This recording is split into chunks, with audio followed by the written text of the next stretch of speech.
Len Zavain Chibai, Ule Mizoram Chung Ami Debaka, Cover Ramsham Mizoram Zong Sang Tepo,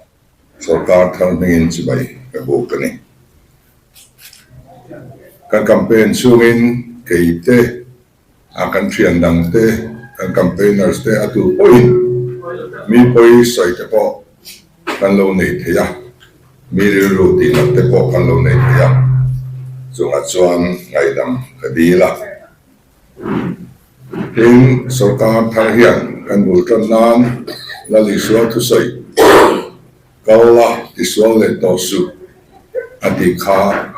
kan diru kan gong rena. Tun ma tilo palto in sui wak wak emo. Katiang lampang kha kan diru om loba. Tu na try rosan metinin diktakin fil kan tituran ya dignaro rela in kanto no wa tiswal le pero sungat suan kan khawle don ani di ka kan soidwa tin min FIR thelu theina te zalen nan ne ya ko ta te chung chu alu lo theilowa sawrkar khan ko ro rel na khan in ro theina tang nei lowa so bangin tu boy kalai emo tu boy thar emo awmani ro chuan chu chuan ama pongpang ai azo mai tur ani ten kan rama abi takin in chandona do te in puna anase mema kan media awang hian hetianga in pu thin na hian kan ram politik ati baw zole maya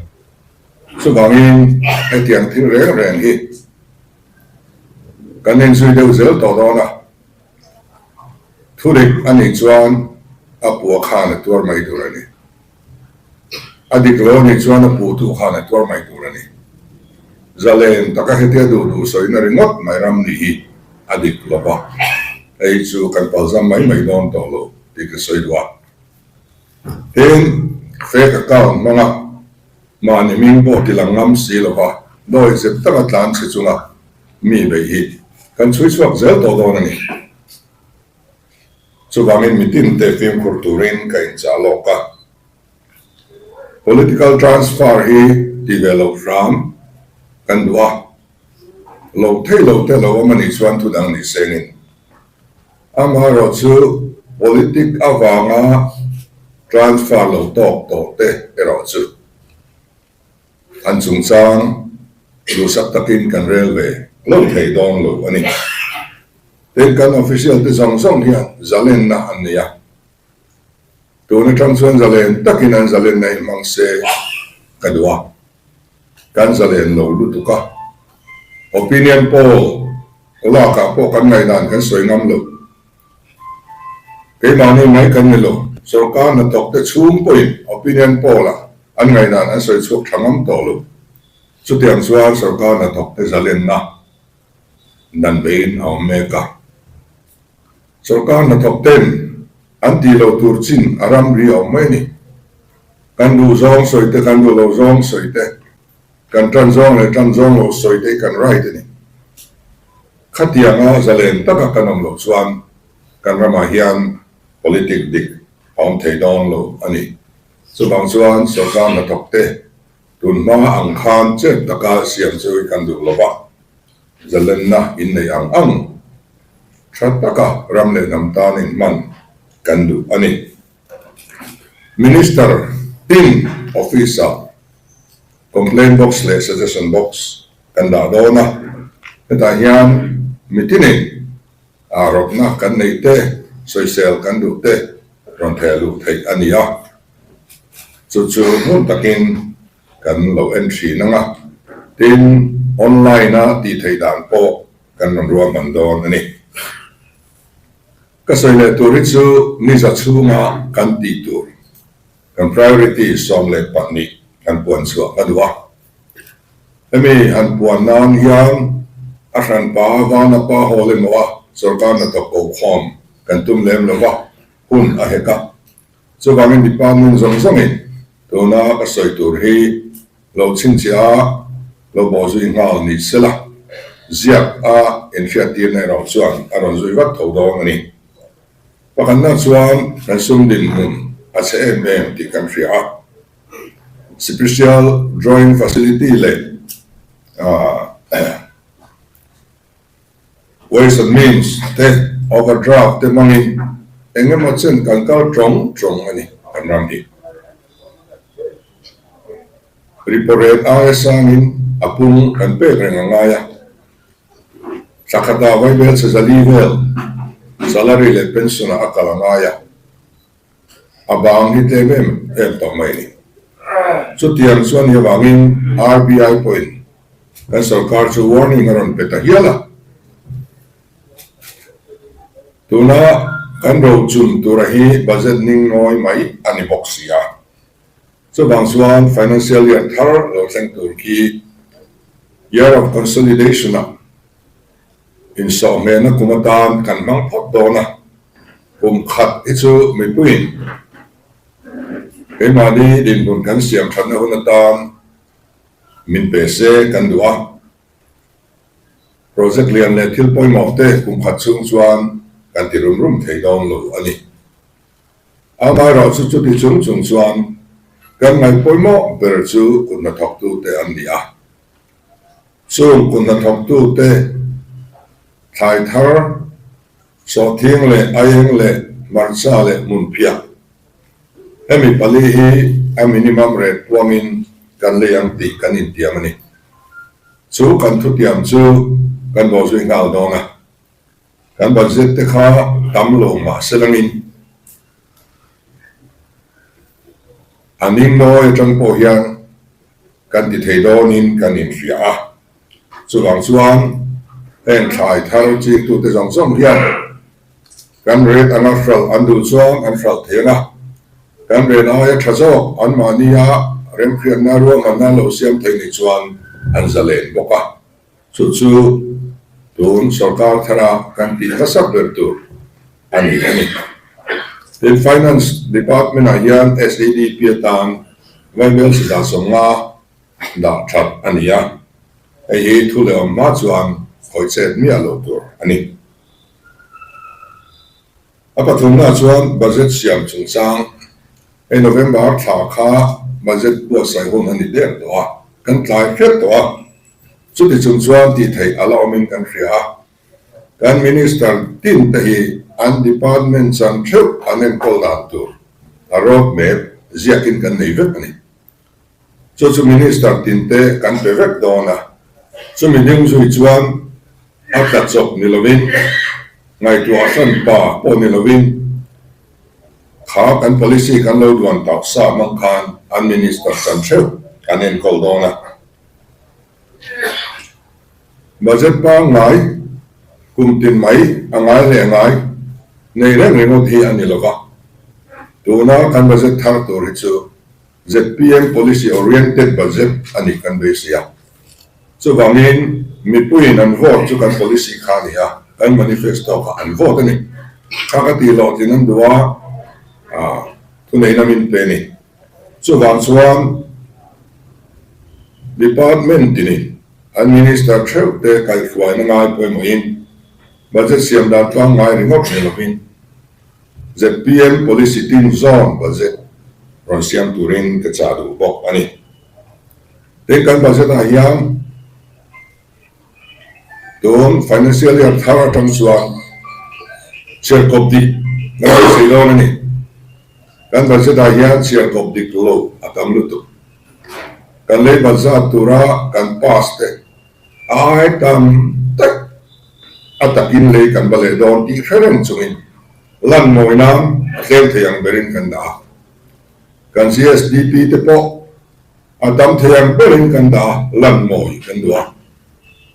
revised estimate ain or budget estimate ain revised estimate alo tlem du ya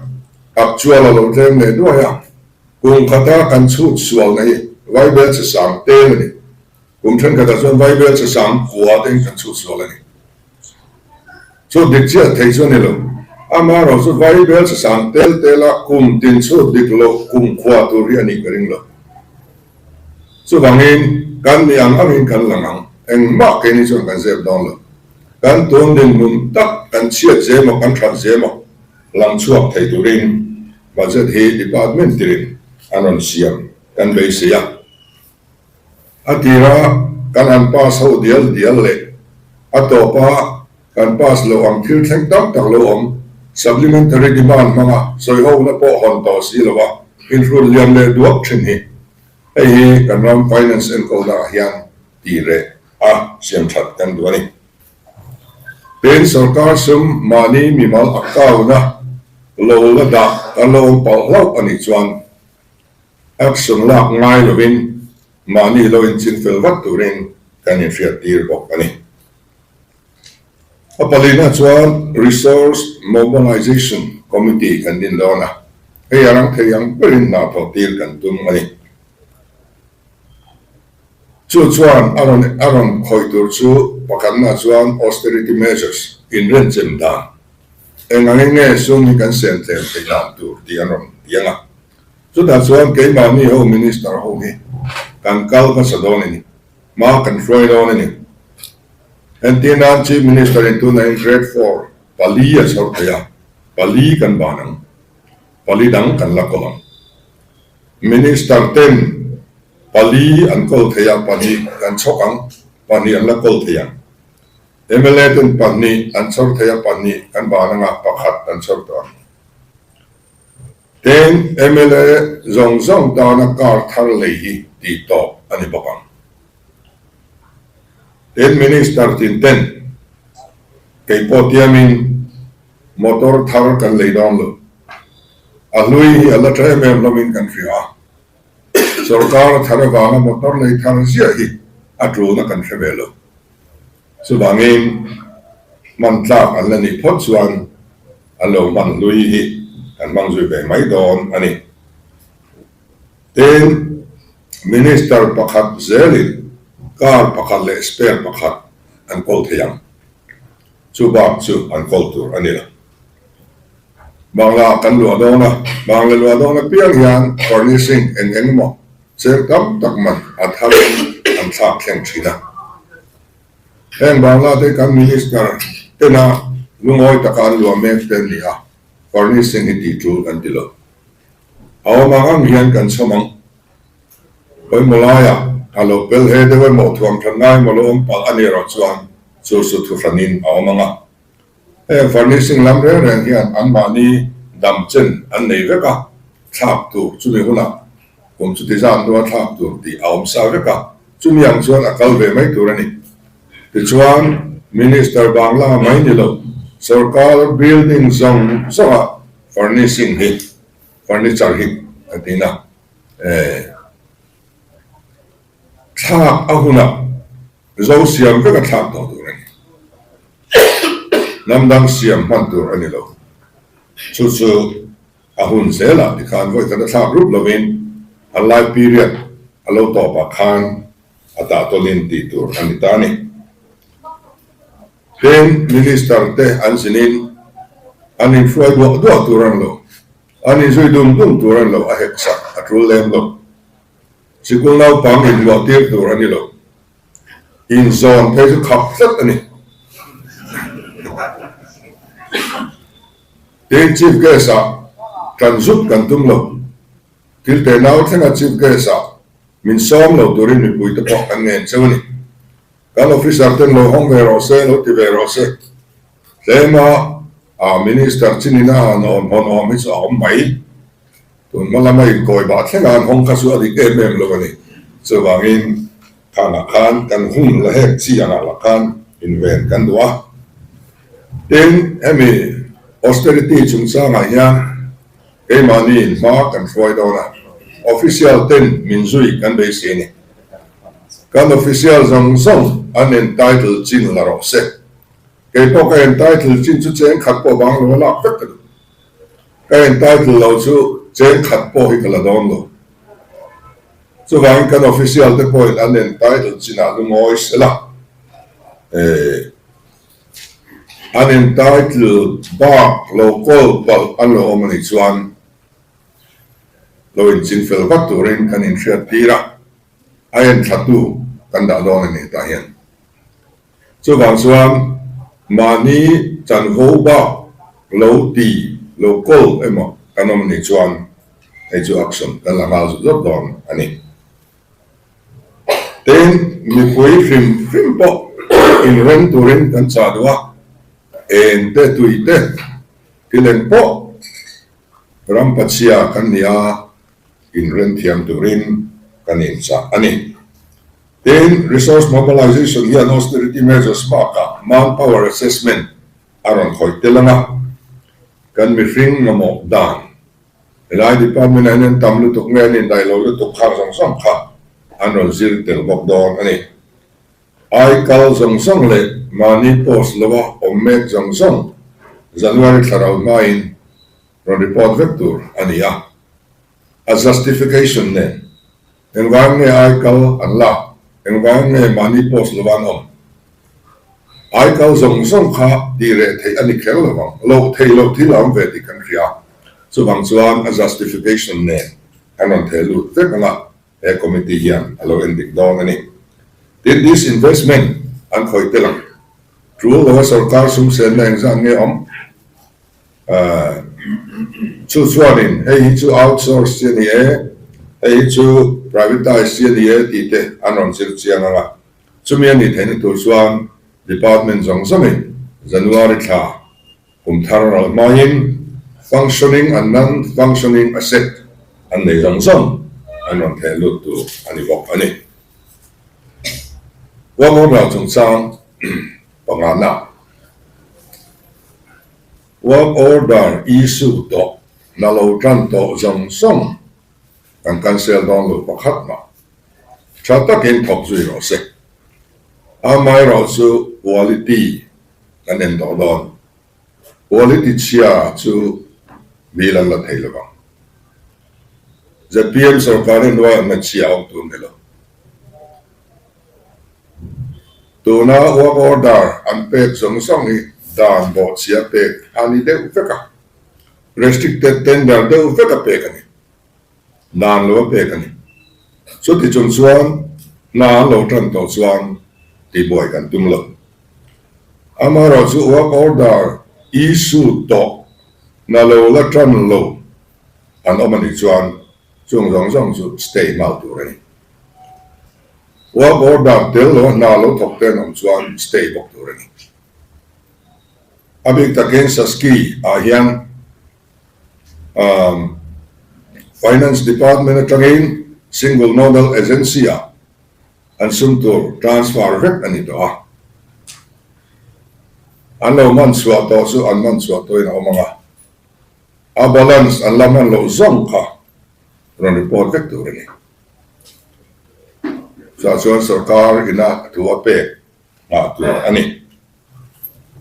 then restricted tender reng pakhat ma chief minister approval lalovin timia lo tu ani parugna anti corruption measures e kan ngai poi mo em ni lo ta hi thuam chak kan dua maro chu tu na din hun thar kan an hian thuam chak chi ni nge ni lo hi kan en fia phok don ni then CBI nena general consent aram te yang bering kan pengal bok dona kan ram project jong song endik turin monitoring committee kan din dona chu sarkar le ZPM ho tu te chau yan an endik don lo zoram mi pui jong song IO Kim sudah suan nom don ni recognized party dina tang pakhat theu anon thu ve ang NGO tangin anon thu ang MKC tangin pakhat MPF tangin pakhat chuan mi pui IO Kim ani chumi te su kan ram project endik tu akan bang don ni an mani pui tur yang quality control division hi an man thei turin kan siam bok dona technical support te turin party sarkar kan dolawa mi pui sarkar alo piang ta ni so wang chuan mi pui sarkar ani sia chu kan monitoring committee a hian tilan an ngal dona so mi te chuan project tlo trul an tlonga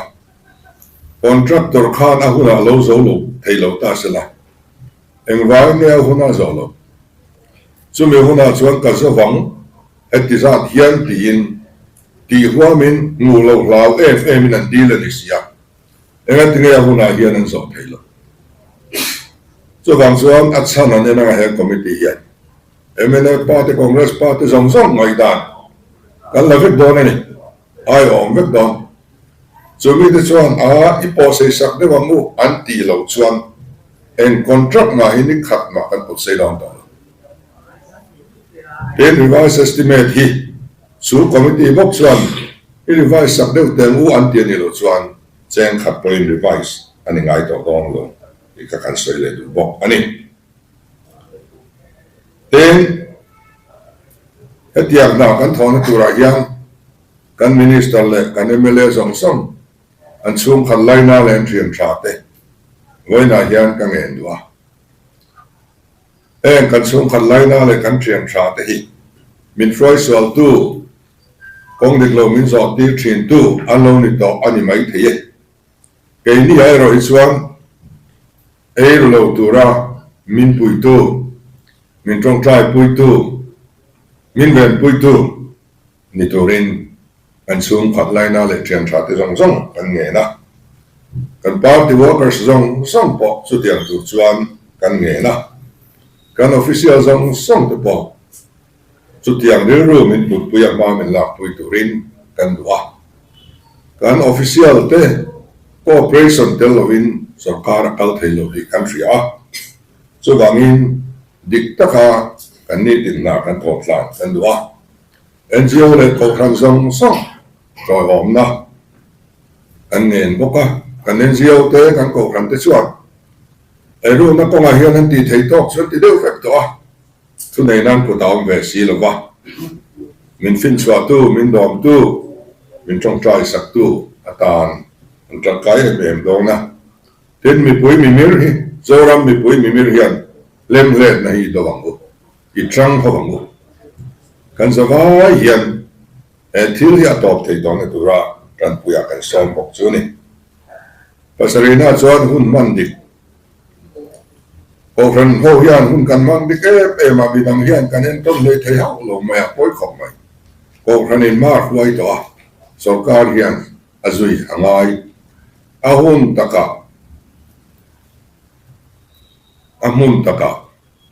kan om tur ani emiatan hian biometric attendance system hi department in to na tangin na lo na ya introduce but lo tum thau tur ani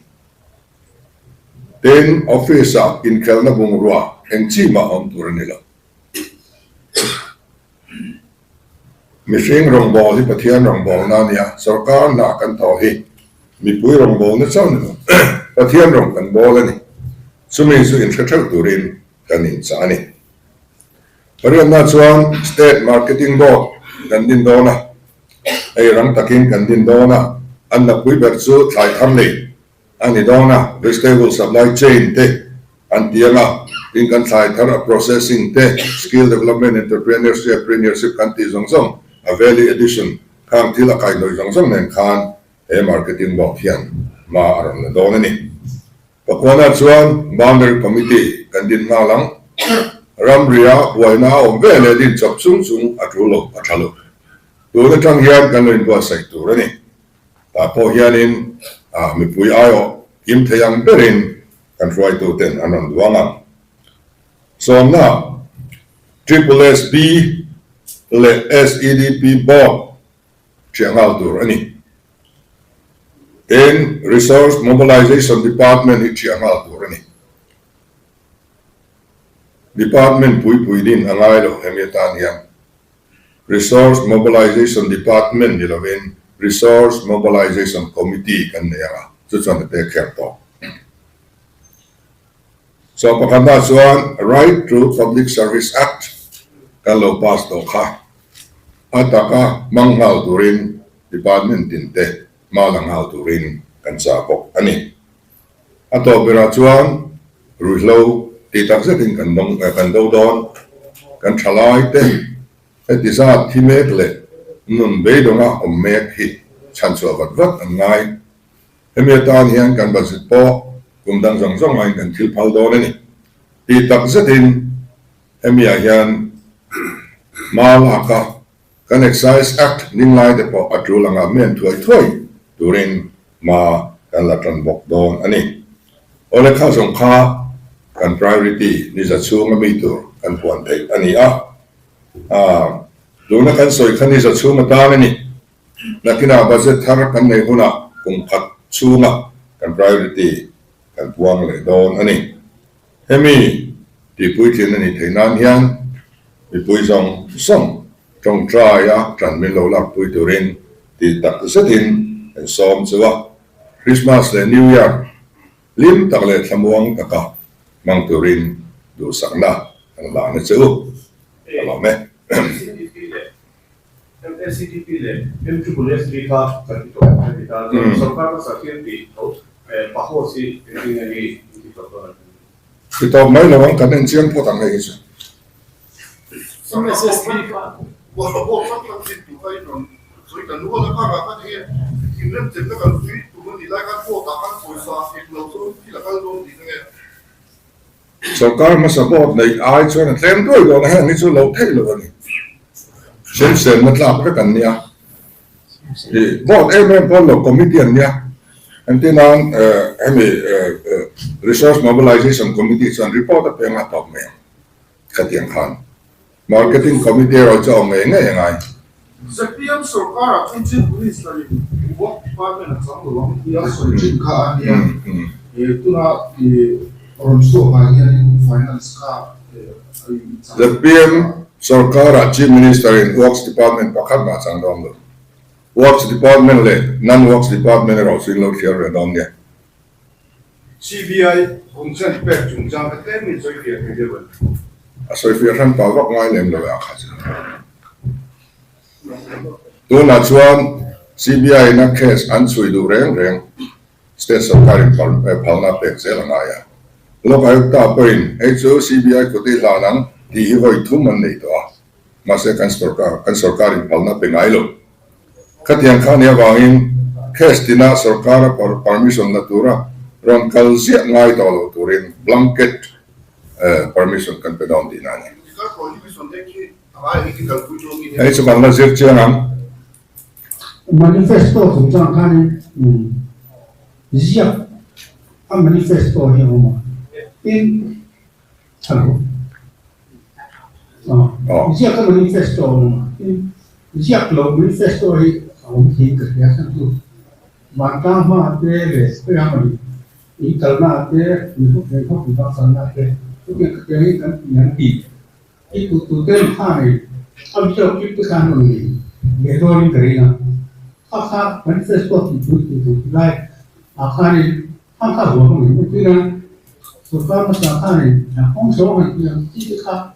thì rồi cái này nó cũng đúng rồi pha tụi hiện kiểu như là ngay gì lại khác thì những cái việc này kiểu hiện giờ là kan na sa ti ni ang chi to kha ang the tha kha ati ang chi kan ti ne in thamma sa kan tiang lo kha kan sarkar hun ta kan tian ya opposition MLA tanga dil ti thailo ka kan ya tlang pui thuin manifesto re kan sarkar hun ti tura ta na kan duan ya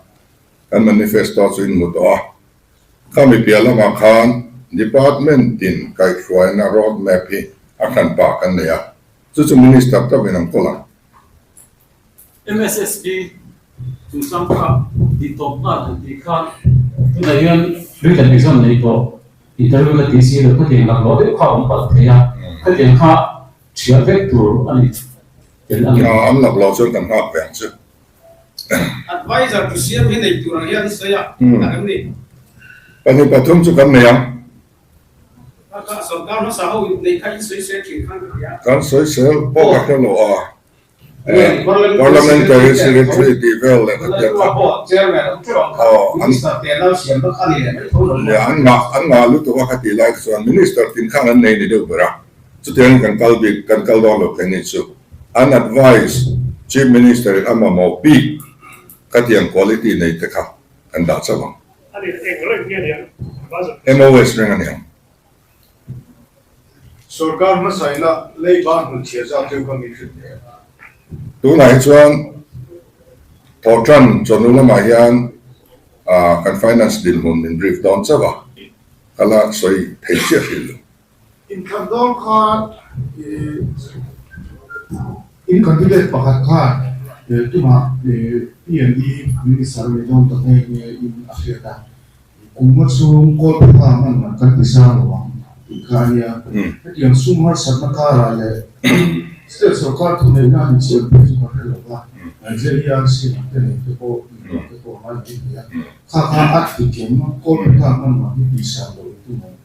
antu mai chu kan din na nia JRC hianin are tur hi around fix thina an fix ai tam zel kan sarkar hianin an lo du ta thina ni ei ma khop mai JRC na ron te hiari blu to ke kan mi pui ta itiniam de ngu ti zok tur kha ani mela sarkar chu ma se ai sang zok hen du renga ti chuan complain hun an honga kami hun chung khan ZPL hian ka complain thi chu hearing ti mayang an mani ko hun khan nei le a chu ta chuan kan ayo kan tir bok thi kami ani wang khan tu na kan electric bill po hi ZPM hmalakna wanga tlatniam ania tu na kan sarkar kalta du dan ang khawa pompui tai lang complain siam lo lang asang khopa JRC na arot ai sang fe ni tlatani chu tur chuan ni lowa Kung chungin kan tisang do lo kan tia chu kan commitment ni kan honor amaro chu JRC kan fix polo nei sengin khami chin kha an to thelo ni point state sum khan atwa thina ni emi power and electricity budget kha ka chon da mai chumi state sarkar na da thei chung chuan JRC chuan soi tor ni state ka state kan ni ka tu la hin te ya chia pun lamzong yan pala ko kan nei ko ne kha chu ni za chung chuan in kan khong thri lo nakina ale pe kin lo ngai chang dom ne sudah nama samar fusan so tunjanga ini sarkar halak tunga ai ta tu ro man da ne ai ar sona ne mo thil dang ne mo sarkar ma sa te na ma lo lak to song song ni thil tha ni pot chuan kan chun jong pe dom to ke o ani le kan lo me